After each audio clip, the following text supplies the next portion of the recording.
O período Éfeso da história da Igreja, do ano 70 ao ano 170. No livro dos Atos dos Apóstolos, escrito por Lucas, o historiador, há um registro divinamente dado dos primeiros 30 anos do testemunho local na terra. Do ano 32 até cerca do ano 63, igrejas foram estabelecidas em todo o Império Romano, desde Jerusalém até Roma. Destes centros, o Evangelho soou e outras igrejas autônomas foram plantadas através da província e do Império. Várias escrituras sugerem que até mesmo antes da Bíblia estar completa e antes da morte do último apóstolo, o Evangelho havia se espalhado por todo o mundo de então. Romanos capítulo 10, versículo 18, capítulo 16, versículo 26 e Colossenses capítulo 1, versículos 6 e 23. Éfeso foi uma das igrejas estabelecidas nestes primeiros dias. E a recomendação feita por Cristo das suas atividades e sua aprovação da fidelidade deles é evidente. A evangelização da província de Roma, na Ásia, foi resultado de sua atividade evangelística. Não há dúvida de que o seu primeiro amor a Cristo foi a fonte de sua energia espiritual. O fato deles terem deixado o seu primeiro amor seria abrir o caminho para o desastre espiritual. É neste ponto que a lição profética se torna visível. Há 4 maneiras específicas nas quais a mensagem de Cristo a Éfeso transmite as sombras do período Éfeso da história da Igreja, do ano 70 ao ano 170. São elas: primeiro, a pregação do Evangelho.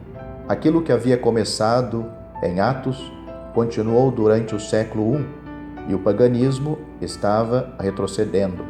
Apesar das mentiras inspiradas no paganismo, quanto às práticas do cristão, o Evangelho se espalhou por todo o império e, se as tradições forem em parte verdadeiras, além dele.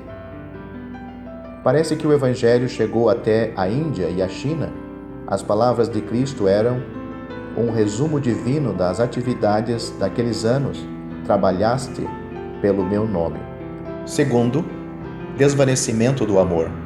Fica claro até mesmo nas epístolas pastorais de Paulo que a devoção dos primeiros dias estava em declínio e que o amor pela pessoa de Cristo havia começado a desvanecer. Cristãos da segunda e terceira geração estavam mantendo a forma do ensino, sem o fervor característico dos primeiros dias. Quando lemos as primeiras apologias escritas em defesa do cristianismo, temos a impressão clara de que a fidelidade a certas formas e tradições haviam começado a substituir o fervor da verdadeira devoção a Cristo. A formalidade parece substituir a fé. Um certo legalismo substitui o amor. Assim, enquanto o testemunho exterior era mantido, algo vital havia desaparecido. A acusação de Cristo contra Éfeso era verdadeira numa escala muito maior. Deixaste o teu primeiro amor. Terceiro, decepção apostólica. Mesmo nos dias quando os verdadeiros apóstolos ainda viviam, havia aqueles que se diziam apóstolos. Paulo descreve os tais como falsos apóstolos, obreiros fraudulentos. 2 Coríntios capítulo 11, versículo 13. João reconheceu o perigo de falsos profetas. 1 João capítulo 4, versículo 1. E Pedro alerta contra os falsos doutores. 2 Pedro capítulo 2, versículo 1.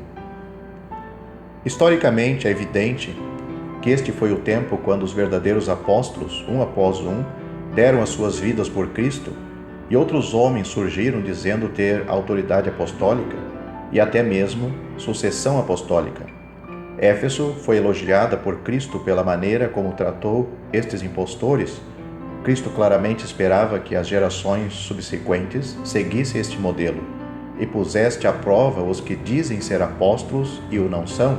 Terceiro, pretensão hierárquica. Mesmo nos dias apostólicos, havia aqueles que, como Diótrefes, 3 João, versículos 9 e 10, queriam ser senhores do povo de Deus.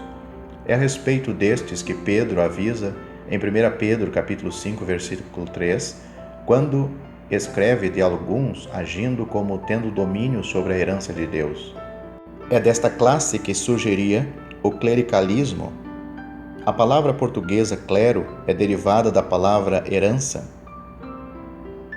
Uma classe de homens iria tentar fazer seu aquilo que pertencia a Deus. Esta é a mesma classe identificada por Cristo nesta carta como os nicolaítas. Assim, Cristo, nesta primeira igreja, está indicando que o desaparecimento do amor abriria caminho para o surgimento do sistema clerical que ele odiava. Homens se levantariam dizendo ter funções sacerdotais, não somente na igreja, mas sobre a igreja. Baseado nisto, um sistema seria desenvolvido até que os homens reivindicariam a mitra episcopal e o trono do bispo. Eles poriam uma hierarquia sacerdotal entre Cristo e o seu povo. A evidência disto está na história dos pais pós-apostólicos. Neste século, Éfeso, entre o ano 70 ao ano 170.